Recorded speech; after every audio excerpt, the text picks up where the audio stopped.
Hi everyone, Hotthany Boy Tano here, the internet's busiest music nerd, and it's time for a review of this new Addison Rae album.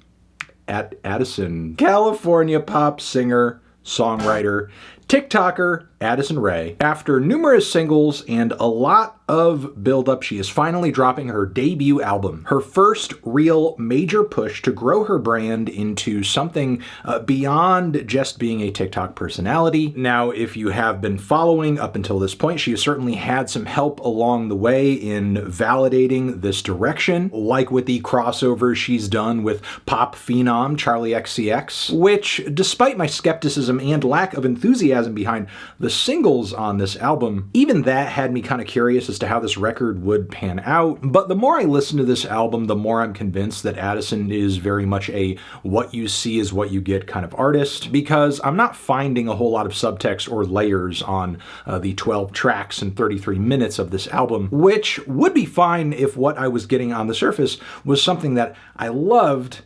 It's not. Let me preface this by saying that internet and media personalities of all types and stripes have, for generations now, been here and there making their own attempts at crossing over into the music world, and some of these attempts have gone down in history as the most laughable music known to man. And Addison's music definitely is not laughable. It's certainly listenable, but I feel like that's the best compliment I can extend to it. I can put it on, and if I'm not really thinking about it, kind of be taken away by its pleasant, gently danceable beats and moody ennui. But I feel like this record really contains no thrills or appeal or depth or excitement or substance beyond that. And honestly, I currently feel like there is no shortage of placeholder music in the world. So I'm not going to come on here and pretend like Addison achieved something impressive by meeting that very bare minimum standard, especially when she's made it painfully obvious that she stands and is hugely inspired by artists who, even early on in their own respective careers, have shown a lot more aspiration than she is here on this record. Like, I'm not tuning into this album to merely hear her color within lines that Lana Del Rey has already drawn up on tracks like Diet Pepsi, as well as Summer Forever, songs that melodically sound like dead ringers for Lana songs already, just with like synthier production, or the other tracks on the album that like consist of these half-hearted callbacks to 90s and 2000s era dance pop, none of which actually managed to conjure what made those eras of music so interesting and cool and fun. And look, being unoriginal is one thing, nobody is entirely original, but if you're gonna do someone else's shtick entirely, at least sell me on it, which is just not happening with all of these lackluster vocal performances. As across this record, Addison's delivery is just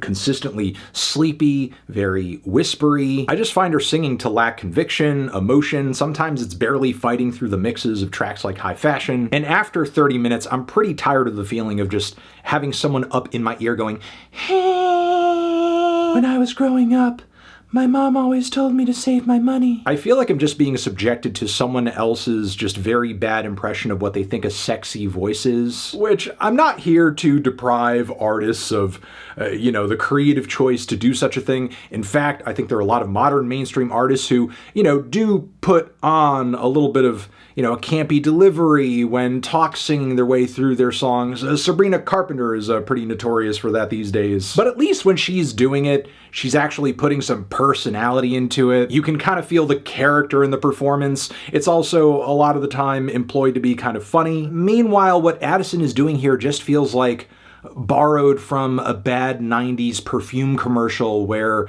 models with a pouty face just make these meaningless allusions to desire, elegance. It feels a few shades away from like an SNL skit, just due to the lack of any real specificity or depth or meaning, which makes this album feel like Addison is just doing this as a means of kind of branching out with her brand, which I can commend on one level because I don't think being a TikTok personality is a formula for long-term success. And I guess I would rather she do this than a bunch of other stuff. I mean, pipelining your fans into a bunch of cool girly pop nostalgia is certainly better than starting a podcast or being a right-wing grifter or getting them to invest in some kind of meme coin. But that still does not change the fact that it doesn't really feel like a lot of these songs are coming from a place of deep passion. Because if it were, I would imagine there would be more effort being put into just attempting to forge your own path or define what makes you distinct as a pop artist. There's also the issue of these tracks having very little to say, seemingly, like with Fame is a Gun, for example, which, look, right now in the current pop meta, there is no shortage of songs and albums out there that are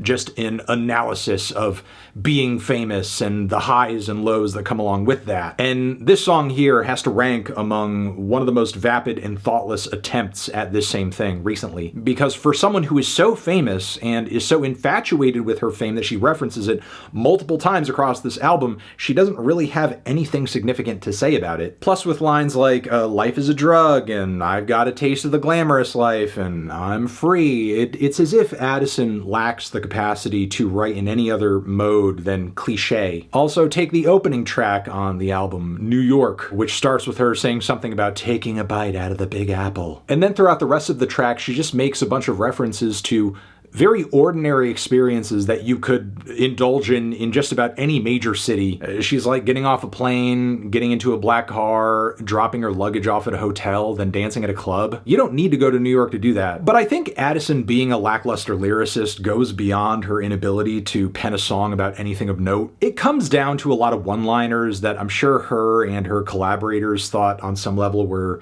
I don't know, very witty or enticing in some way, like on Aquamarine, where she says, the world is my oyster, baby come touch the pearl. The world is my oyster and I'm the only girl. What is this? Some kind of gender solipsism? There's also High Fashion, where Addison goes on about not needing your drugs, I'd rather get high.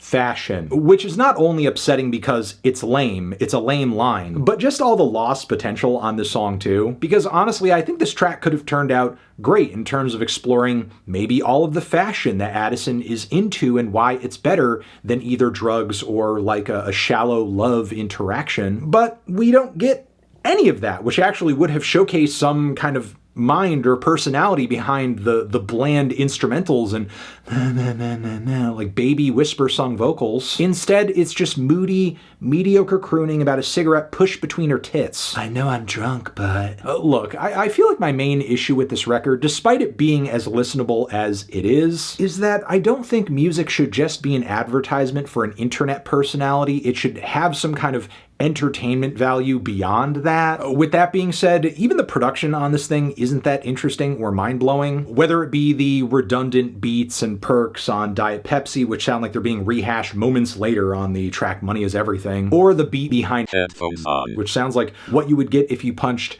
90s trip-hop, Tom's Diner Dido into an AI prompt. Outside of that, there's lots of glossy, washed out, pillowy, dreamy bits of 2000s era dance pop, which again are listenable and might be enough for some listeners, but like, fuck. We live in a golden age of pop music right now. Some of the best and most thrilling pop music we're gonna hear in our lives is coming out right the fuck now. And because of that, there's no need to subject yourself to this. There are far more talented artists writing far more personal songs on albums coming out every day, which just bring a lot more to the table than this. Now, look, the purpose of this video is not to entirely write off Addison's efforts here.